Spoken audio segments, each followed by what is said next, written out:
Hey, have you ever wanted to take a dive into the deepest parts of the ocean? Well, today, you're gonna have this opportunity. Now, how good are you at holding your breath? Not that good? Well, not to worry. Hop aboard my submersible craft and join me in the voyage to the depths.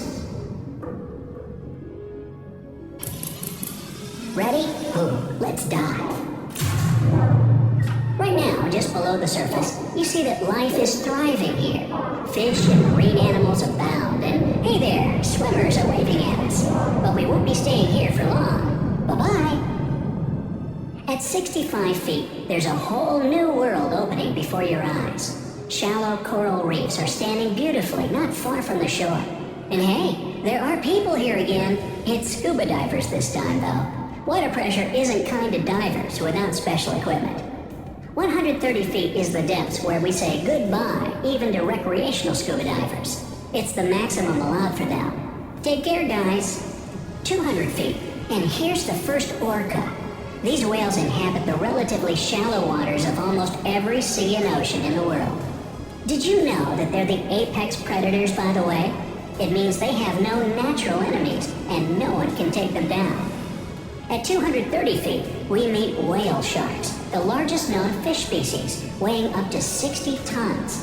And they're also quite long livers. Well, yeah, I guess their livers are long at that, but actually it's about their life expectancy.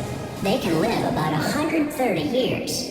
Now, look outside. If you're a scuba diver, it's a real pro, because at 330 feet, they'll have to be very cautious not to get decompression sickness. It occurs if you rise too quickly to the surface. And if you're lucky, you can also see a giant Pacific octopus. It dwells in cool water starting this deep and going down as far as 6,600 feet. And now, we're entering the dark part of the ocean. At 490 feet, just 1% of the light from the surface reaches us. All the rest is absorbed by water. Everything that's deeper will get darker and darker still. Oh look, at about 660 feet, there's a giant oarfish circling our submersible. These creatures are believed to be the source of all sea serpent sightings, and also a lot of alliteration. Sometimes they swim up to the surface and freak out sailors and swimmers. No wonder. These fish can reach 36 feet in length, enough to scare the heck out of me, for example. Okay, now we're at 980 feet. And wait, what's that huge and gangling thing out there? Oh, I get it. It's a Japanese spider crab. Why a spider, you ask? Well, just look at those legs and the answer will come to you without further prompts. By the way, there's almost nothing more to them than legs. The body of such a crab is normally just 1.5 feet across. Going deeper now, and at 1,640 feet, you're going to see the last of the blue whales. No, not really the last of them. I mean, that's the deepest they can swim. They don't really need to dive that deep for food, which they have in abundance in shallower waters, but they still can. I guess it's just for the sake of showing how awesome they are. After all, they're the largest creatures in the history of Earth, both in the sea and on land. Shh, you hear this? These are the sounds fin whales are making to talk to their friends many miles away. They can do this thanks to the SOFAR channel, or deep sea channel, that generally starts at 1,970 feet, but can vary in depth. It's a layer of water where the speed of sound is at its minimum, and sound waves can go thousands of miles before disappearing. At the depth of 2,723 feet, we have reached the point where the Burj Khalifa, the tallest building in the world, would not even show its tip on the surface if it were put underwater. Now we're entering the really interesting part of the ocean, where no sunlight reaches us and strange creatures dwell. One of those is the giant squid. Yes, that legendary type. It inhabits the depths of 2,950 feet. Just imagine a creature with eyes the size of frisbees. Sperm whales hunt down these beasts, but they certainly can fight back. What a sight it would be to see such an encounter. And that's where pitch darkness finally falls on us, the midnight zone. The pressure here is so huge that if you somehow end up being here without a submersible, well, you'll simply be crushed in a couple of seconds. And that without seeing a thing too. Not the best of prospects. Anyway, at 3,600 feet, there's West Mata, one of the deepest ocean volcanoes in the world. Its last eruption was in 2009, and it was even filmed by a remotely operated vehicle. 4,200 feet down below, and we see the ferocious great white sharks. These ultimate predators feel great at such a depth. Their eyesight is rather poor, and they navigate by scent, so they really don't need sunlight to hunt down their prey. I don't see you, but I'll still eat you. Also, the leatherback turtles, the largest turtles in the world, dive at the same depth. I wonder if they do it to tease the great whites. Oh, see those huge nets? That's because we're now at the depth of 4,900 feet, where the catch-all fishing method is used. The nets are here to be dragged along the ocean floor, catching everything unfortunate enough to be caught. I'll let you decide how detrimental this is to the ocean life here. At 6,000 feet, if we were in the Grand Canyon, we'd be sitting at its lowest and deepest point. Imagine that all the crevasses have been thoroughly filled with water, and you'll get the perfect picture. Now, if we're really careful, then at the depth of 6,600 feet, we'll be able to see the black dragonfish, a nightmarish creature that dwells in the deep and dark parts of the ocean. And trust me, it's better off staying right here. It looks like something from a horror movie, and I'd rather it never cross my path. At 7,400 feet, we'll be saying goodbye to sperm whales.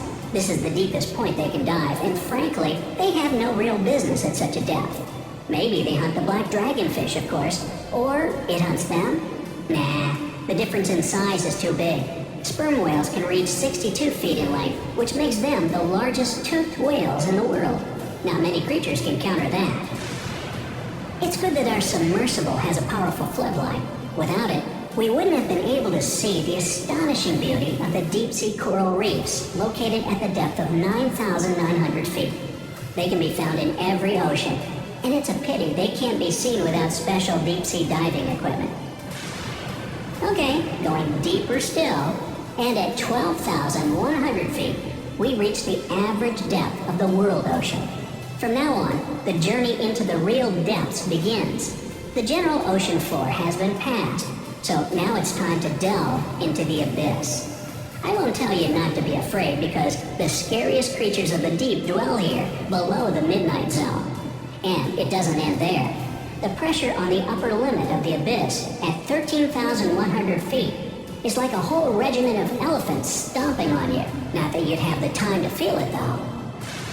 Now at 15,000 feet, the monsters out of your worst nightmares pop up. Anglerfish, for example, will scare the heck out of anyone. Its long and crooked teeth, along with a growth on its head that lures the prey, is enough to instill fear even in the bravest. But perhaps even more terrible is the creature called the black swallower. It's an eel-like beast that has a very stretchy stomach, and it can swallow prey that's twice its size. I don't know about you, but I'd rather switch off the lights not to see anything this deep in the ocean. What? You want to see it all? Alright, if you insist.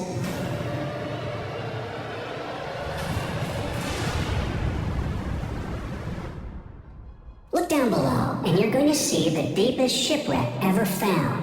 SS Rio Grande in the South Atlantic sunk in 1941 and went as low as 18,900 feet. No wonder it was only found 55 years later. And now the deepest and darkest part of the ocean begins. We're diving into the Mariana Trench. Officially, it begins at about 19,700 feet deep. It's both the least explored and the most fascinating area for the scientists and adventurers alike. What lies at the bottom of it? Well, we're about to see. But while we're not there yet, I'll show you something else. For example, here's the deepest fish ever found. It's called a snailfish, and it dwells at 26,000 feet. Its body is translucent, so you can actually see right through its skin.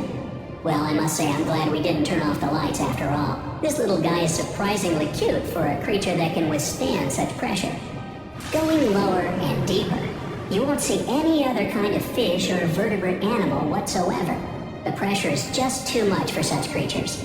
But there are shrimps and other invertebrates, not to mention microbes, that can dwell even in the deepest part of the ocean. And that part is the Challenger Deep.